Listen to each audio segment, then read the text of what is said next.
Inilatag ng abogado ni dating Pangulong Rodrigo Duterte kung bakit napunta ito sa International Criminal Court. Si Dindo Perez sa report mula sa The Hague. Hindi nagpatinag ang abogado ni dating Pangulong Duterte sa harap ng mga banyaga para idetalye kung bakit naroroon ngayon ang dating presidente ng Pilipinas.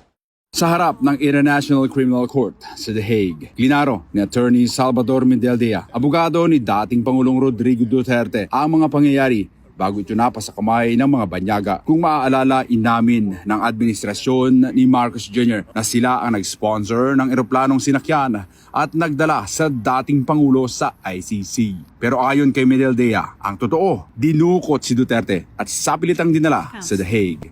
Yes, Your Honors, please. 2 days ago, the whole world has witnessed the degrading fashion in which a former president of a sovereign country was bundled into a private aircraft and summarily transported to The Hague.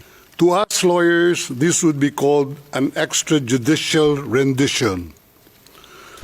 To the less legally inclined, it was a pure and simple kidnapping. Idiniin din ni Mendeldea na hindi dumaan sa tamang proseso ang dating Pangulo at ang pagkakadakip ng ICC ay bunga ng maruming politika sa ilalim ng administrasyong Marcos Jr. My client was denied all access to the legal recourse in the country of his citizenship, and this all in the nature of political score settling.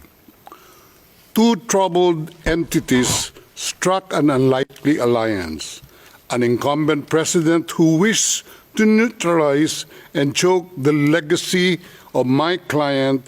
Ilang araw na lang ay mag-80 anyos na si dating PRD at sa kanyang karawan, mag-isa siyang humarap sa banyagang hukuman para sa mga kasong may kinalaman sa kanyang matapang na kampanya laban sa iligal na droga, isang programang tinangkilik at sinuportahan ng nakararaming Pilipino noong kanyang panunungkulan. Dahil sa kanyang edad at mga iniindang medical conditions, labis ang pag-aalala ng kanyang legal team sa epekto ng mga pagdinig sa kalusugan ng dating Pangulo.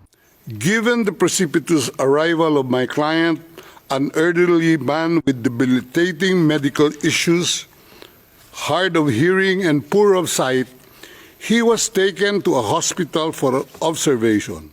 Bukod kay Attorney Mendeldea, itinilagari ni Duterte ang British lawyer na si Nicholas Kaufman bilang lead counsel nito. Si Kaufman ay listed counsel sa ICC public roster at isang kilalang miyembro ng British Bar. Kasama rin sa kanyang legal team ang international lawyer at dating tagapagsalita ng Malacanang na si Attorney Harry Roque.